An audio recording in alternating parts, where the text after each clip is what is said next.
Okay guys, hari ni saya akan tune GR Yaris 1.5 CVT Auto tak ada turbo Stage 1. Let's go. Tetapi sebelum tu kita akan cover dulu apa modifikasi yang customer saya dah buat. Dia hanya tukar open port air intake, lepas tu full system exhaust custom lah.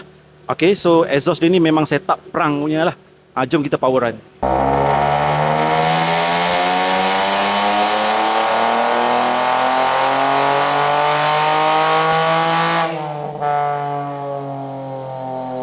Setelah beberapa kali kita power run dan touch up, kita hanya mampu mengeluarkan power sebanyak 5 horsepower dan 4 torque. So, yang warna merah tu stok 101 dan torque dia 129. Yang warna biru tu stage 1 106 dan torque dia 133.